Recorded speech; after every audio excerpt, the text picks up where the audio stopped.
A very good morning, students. Very warm welcome, class second.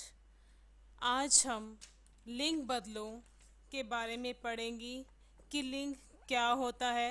लिंग को English में gender कहते हैं।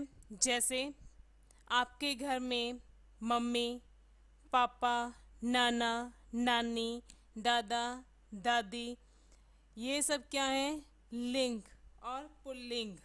तो आइए आज हम लिंग के बारे में पढ़ेंगे। शुरू करते हैं। पापा, चाचा, नाना, दादा, लड़के, ये सब क्या हैं? पुल्लिंग, अर्थात जो पुरुष हैं उन्हें हम पुल्लिंग कहते हैं। और मम्मी, चाची, नानी, दादी, सब ये क्या हैं? स्त्री जाति। आगे है, यह एक कक्षा का चित्र है। अध्यापिका पढ़ा रही हैं। रीना, रेखा, निराग और अमन पढ़ रहे हैं। अध्यापिका, रीना और रेखा लड़कियां हैं या स्त्री जाति की है, जबकि निराग और अमन लड़के पुरुष जाति के हैं। शब्दों के जिस रूप से किसी व्यक्ति या प्राणी के पुरुष या स्त्री जाति के होने का पता चलता है उसे लिंग कहते हैं।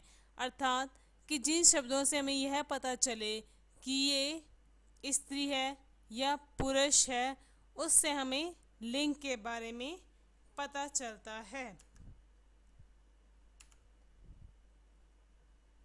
आगे, लिंग दो प्रकार के होते हैं, स्त्रीलिंग और पुल्लिंग। पहला है पुल्लिंग। जिन शब्दों से उनके लड़का या पुरुष जाति के होने का पता चलता है उन्हें पुल्लिंग कहते हैं। जैसे हमारे घर में पापा हैं, दादाजी हैं, नाना जी है, भाई है, इस तरह से ये सारे हैं पुरुष। स्त्रीलिंग जिन शब्दों से उनके लड़की या स्त्री जाति के होने का पता चलता है उन्हें स्त्रीलिंग कहते हैं। जैसे बहन, मम्मी,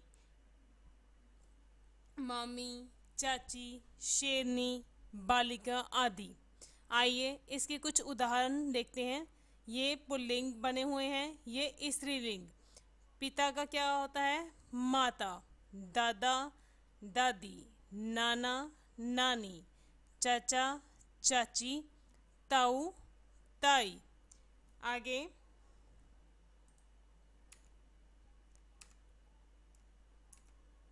वचन।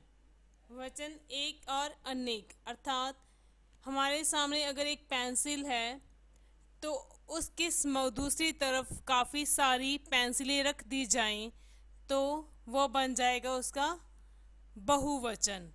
एक वस्तु है तो एक वचन, उसके सामने अगर कई वस्तुएं हैं तो वो बहुवचन हो जाता है। तो पढ़ते हैं। एक है धरती, एक गगन, अनेक है तारे, दो नयन, एक अकेला होता एक वचन, एक से ज़्यादा बने बहुवचन। अर्थात एक है धरती, हमारी धरती कितनी है? एक, इसलिए वो क्या है? एक वचन। एक गगन और एक ही हमारा आसमान है, वो क्या हो गया? एक वचन।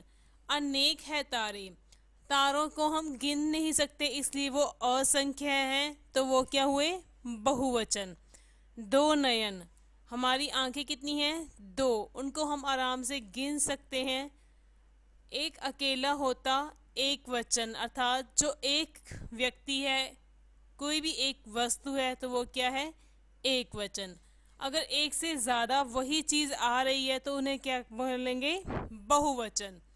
आगे, एक चिड़िया, एक पत्ता, एक केला, यहाँ सब कुछ एक है। यहाँ पर देखें कि एक चिड़िया है, दो फूल हैं, दो बॉल हैं, तीन पतंग हैं, एक पत्ता है, एक पेड़ है, एक लड़का है और एक लड़की।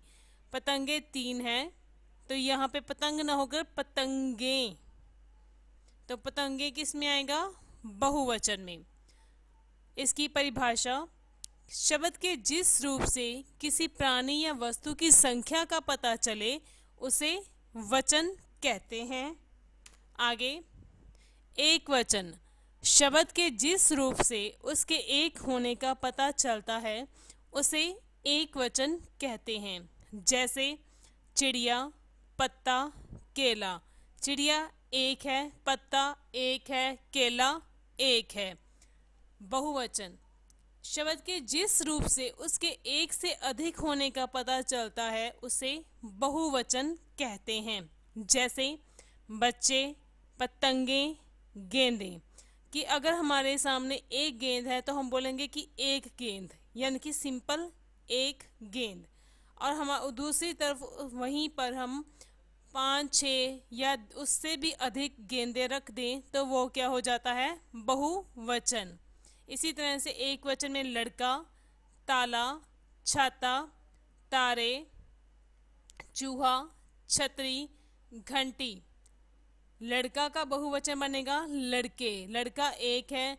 अगर कक्षा में एक लड़के काफ़ी होंगे तो क्या आएगा, लड़के। ताला, ताले। छाता, छाते। तारा, तारे। चूहा, चूहे। छतरी, छतरियाँ। घंटी, घंटियाँ। तितली, तितलियाँ। इस तरह से आगे आँख, आँखें, सड़क, सड़कें, बात, बातें, दीवार, दीवारें, माला, मालाएं, कन्या, कन्याएं, वस्तु, वस्तुएं। आगे है, ये एक छोटे प्रश्न बनते हैं एक एक दो दो शब्दों के। वचन कितनी प्रकार के होते हैं, वचन 2 प्रकार के, एक वचन और बहुवचन। एक वचन का अर्थ यानी कि एक होना, बहुवचन का मतलब अनेक होना, अर्थात बहुत ज़्यादा मात्रा में होना। आगे है, चित्र देखकर लिखो कौन एक वचन है और कौन बहुवचन। यहाँ पे 4 लड़के खड़े हुए हैं।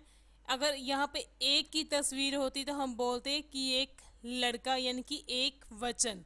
यहाँ पर एक, अब 4 हैं, 1 2 3 4, तो यहाँ पर क्या हो गए, 4 लड़के।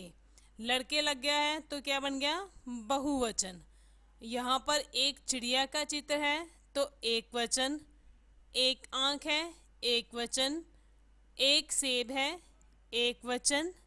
3 केले, यहाँ पे 3 है, 1 2 3, बहुवचन। यहाँ पे मालाएं हैं, 1 2 3 4 5, 5 मालाएं हैं तो क्या आएगा, बहुवचन। धन्यवाद।